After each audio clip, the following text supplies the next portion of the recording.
السلام علیکم ناظرین۔ اہل سرسار کی ایک قوم جسے قوم سبا بھی کہا جاتا ہے، اللہ تعالیٰ کی بے شمار نعمتوں کے اندر زندگی گزار رہی تھی۔ یہ قوم ایک عظیم تہذیب و تمدن کی مالک تھی۔ حضرت داؤد اور حضرت سلیمان علیہ السلام کی باعظمت حکومت کے بعد ان کی حکومت زبان زدہ خاص و عام تھی۔ کہا جاتا ہے کہ یہ لوگ گندم کے مغز سے آٹا پیس کر روٹیاں پکاتے تھے، لیکن اس قدر اسراف کرنے والے اور ناشکرے تھے کہ انہی روٹیوں کے ساتھ بچوں کا پخانہ صاف کرتے تھے۔ ان آلودہ روٹیوں کو اکٹھا کرنے سے ایک پہاڑ بن گیا تھا۔ ایک صالح شخص نے وہاں سے گزرتے ہوئے ایک عورت کو دیکھا کہ روٹی کے ساتھ بچی کا پخانہ صاف کر رہی ہے۔ اس شخص نے عورت سے کہا کہ تیرے اوپر افسوس، خدا سے ڈر، کہیں ایسا نہ ہو کہ خدا تیرے اوپر اپنا غضب ڈھائے اور تجھ سے یہ نعمت چھین لے۔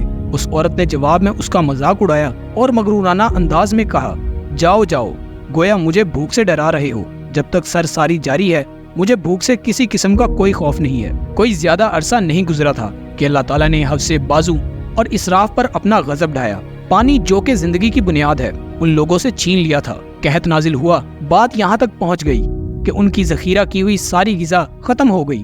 آخرکار وہ مجبور ہو گئے کہ انہی آلودہ روٹیوں پر ٹوٹ پڑے جو انہوں نے اکٹھی کر کے پہاڑ کی مانند ڈھیر لگایا ہوا تھا، بلکہ وہاں سے روٹی لینے کے لیے صف لگتی تاکہ ہر کوئی اپنے حصے کی روٹی لے سکے۔ کفران نعمت قحط اور ان کی بدحالی کے بارے میں متعدد روایات موجود ہیں۔ سورۃ النحل کی آیت نمبر 112 اور 113 میں یوں ارشاد ہوتا ہے کہ اور اللہ تعالیٰ نے اس قریے کی بھی مثال بیان کی ہے جو محفوظ اور مطمئن تھا، اس کا رزق ہر طرف سے باقاعدہ آ رہا تھا، لیکن اس قریہ کے رہنے والوں نے اللہ تعالیٰ کی نعمتوں کا انکار کیا تو اللہ تعالیٰ نے انہیں بھوک اور پیاس کا مزہ چکھایا، صرف ان کے اس اعمال کی بنا پر جو وہ انجام دے رہے تھے۔ اور یقیناً ان کے پاس رسول آیا تو انہوں نے اس کی تکذیب کر دی، تو پھر ان تک عذاب آ پہنچا کہ یہ سب ظلم کرنے والے تھے۔ اسی قوم سبا کے بارے میں ایک اور واقعہ بیان ہوتا ہے کہ انہوں نے اپنی زراعت کو بہتر طور پر کاشت کرنے اور پانی ذخیرہ کرنے کی خاطر بلک کے دو پہاڑوں کے درمیان ایک بہت بڑا بن معارب تعمیر کیا ہوا تھا۔ سورا اور دوسرے پہاڑوں سے گزرا ہوا پانی اس بن میں آ کر وافر مقدار میں جمع ہو جاتا تھا۔ قوم سبا نے اس پانی سے صحیح طور پر استفادہ کرتے ہوئے وسیع و عریض بہت سے خوبصورت باغات لگائے اور کھیتی باڑی کو رونق بخشی۔ ان باغات کی درختوں کی شاخیں اس قدر پھلوں سے لدی ہوئی تھی کہ کہتے ہیں کہ اگر کوئی شخص سر پر ٹوکری رکھ کر اس درخت کے نیچے سے گزرتا تو پھل خود بخود اس ٹوکری میں گرنا شروع ہو جاتے اور قلیل مدت میں ٹوکری تازہ پھلوں سے بھر جاتی۔ اس قوم کے بہت سارے دیہات اور قریے تھے جو آباد اور آپس میں جڑے ہوئے تھے، لیکن نعمتوں کی کثرت میں انہوں نے شکر کرنے کے بجائے سرے مست اور غافل کر دیا تھا، یہاں تک کہ ان کے درمیان طبقیاتی نظام وجود میں آ چکا تھا۔ ان میں سے صاحب اقتدار لوگوں نے کمزوروں اور ضعیفوں کا خون چوسنا شروع کر رکھا تھا، یہاں تک کہ انہوں نے خدا سے ایک احمقانہ التماس کی جس کا ذکر قرآن مجید کی سورہ سبا کی آیت نمبر 19 میں ملتا ہے۔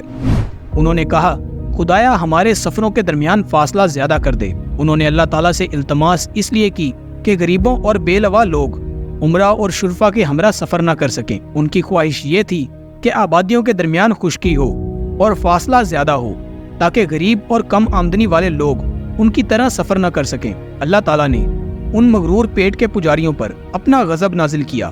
بعض روایات کے مطابق ان مغرور لوگوں کی آنکھوں سے دور صحرائی چوہوں نے معارب نامی بند کی دیواروں پر حملہ کر کے ان کو اندر سے کھوکھلا کر دیا۔ ادھر سے بارشیں زیادہ ہوئی اور اس کی وجہ سے سیلاب آ گیا اور اس بند میں پانی بہت زیادہ اکٹھا ہو گیا۔ اچانک بند کی دیواریں ٹوٹی اور اس میں سے بہت بڑا سیلاب آیا جس میں تمام دیہات، آبادیاں، مال مویشی، باغات، کھیتیاں، ان کے محل اور گھر پانی میں غرق ہو کر نابود ہو گئے۔ ان کے باغات اور زراعت میں سے پیلو، بیر کے درخت اور کچھ جھاڑیاں بچی تھی۔ خوش الحان پرندے وہاں سے کوچ کر گئے تھے، جبکہ الو اور کووں نے قوم سبا کے کھنڈرات میں اپنے گھونسلے بنا لیے تھے۔